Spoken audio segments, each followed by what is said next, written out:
Mark, you guys had the momentum there at the end of the game. You had the 10-point lead. Kind of take us through what happened there and how disappointing it is to give up that lead when you really had them on the ropes. Well, I mean, that part of it is extremely disappointing. I thought, again, we had some chances to end the game.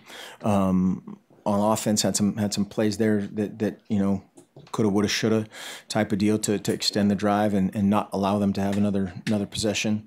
I thought our pass rush was really good, and they made a couple plays. And so again, that's very frustrating when you're extremely close to finishing it out, and that's when you need to finish it. On the right, Steve Mims.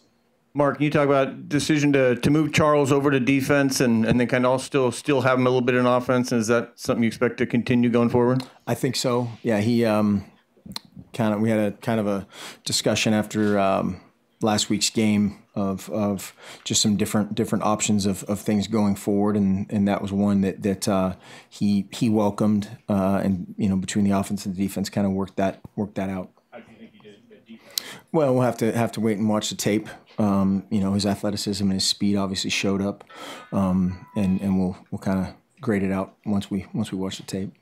Front right, Ryan. As far as leadership goes, who would you expect in the locker room to really kind of stand up and get these guys prepared for Washington? A bunch of guys, and the character of this team will be tested, and I anticipate a great response. That there will be, the naysayers will come back out again, and the doom and gloom, and that's where you have to again get back to fix-it mode, get back to cohesive mode, come together and forge ahead. Andrew on the right. Mark, over here, Mark. With the exception of Jeff getting hurt, it looked like the wind knocked out of him early on. It looked like he was the guy you were going with tonight. Midway through the fourth, why go with Taylor there? Just kind of the set of plays that we had in mind. We thought he was best for those circumstances. Front right.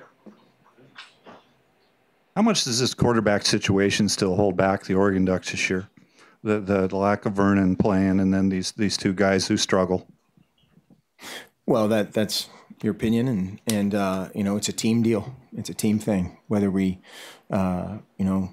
whatever, shut them out on defense and make it happen that way, or we do great things in special teams, do it that way, do great things offensively. It's a team deal.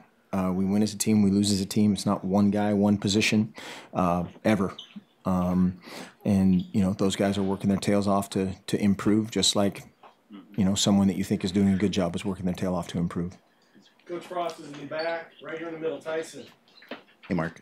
Was Darren Carrington cleared to play today, and that was something maybe your guys' decision to hold him out, or was it still process of? It's not our decision. I think the easiest way to describe that is there's a process for reinstatement, and we're somewhere in the middle of that process. Right next from Austin. Mark, is there anything that, looking back on it, you would do differently on those last two possessions of regulation, the 2 3-and-outs? We'll watch the film and see. Again, I thought that there were a couple things that were there that we can coach up and get right. And there's obviously some things from a clock standpoint that will be discussed, and just how the game ended will certainly be discussed. Anything else? One more, Austin. You mentioned the clock. It looked like there was some confusion on Washington State's last possession with whether the quarterback was down or whether the pass was incomplete. Did did the clock run like it should have in that sequence? Are you talking about the end of regulation? Yeah. Yeah, I thought the end of regulation, there were a couple times where they were winding the clock and the clock wasn't running. There were times when again, I'm on some edge of getting if you snap the ball and the ready for play is not blown, that's traditionally seen that enforced as a penalty. It's a delay of game of snapping the ball before the ready for play, and so we'll discuss that. So you thought they did snap it before the ready? They did. I mean, they did snap it before the ready for play. That was stated. Thanks, Coach. Yep.